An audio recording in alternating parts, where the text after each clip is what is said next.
राधे राधे, जय श्री कृष्णा। मैं रंजना सरगम अपने प्यारे से यूट्यूब चैनल पे सभी का स्वागत करती हूँ। चलिए लाचारी गीत सुनाते हैं। और एक दीदी आई हैं, इनके चैनल पे गाना जाएगा। आप लोग ज़्यादा से ज़्यादा प्यार दुलार दीजिएगा दोस्तों। तो चलिए सुनाते हैं, जैसा लगेगा कमेंट बॉक्स में ज़रूर लिखना। चलिए सुनाते हैं।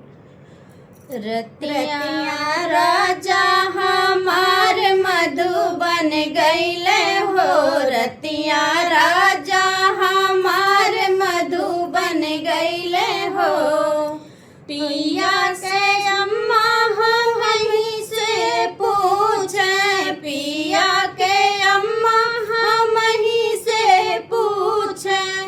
रहुअर रात मोर पूत कुछ कही गई नहीं हो, बहुअर रात मोर पूत कुछ कही गई नहीं हो। ना कुछ कही गई नहीं, ना कुछ सुनी गई नहीं, ना कुछ कही गई नहीं, ना कुछ सुनी गई नहीं। सासु तुमका स्वर्ग में कही गई नहीं हो, सासु तुमका स्वर्ग जाके कही गई नहीं हो। रतिया राजा हमार मधुबन गई नहीं हो, रतिया राजा हमार मधुबन गई नहीं हो। पिया के भाभी हम ही से पूछे, पिया के भाभी हम ही से पूछे। छोटी मोर देवर रात कुछ कही गई नहीं हो, छोटी मोर देवर रात कुछ कही गई नहीं हो। ना कुछ कही गई ले, ना कुछ सुनी गई ले, ना कुछ कही गई ले, ना कुछ सुनी गई ले। भाभी तुमका अलग होवे कही गई ले हो, भाभी तुमका अलग होवे कही गई ले हो।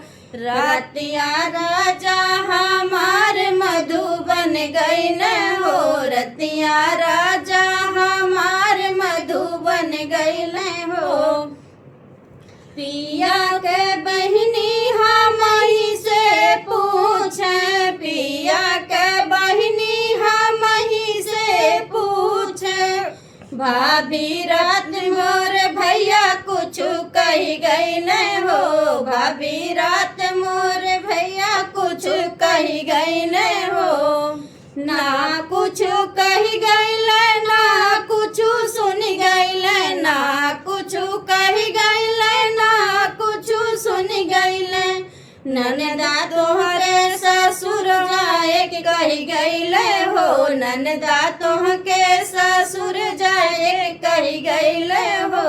रतिया राजा हमार मधुबन गई ले हो, रतिया राजा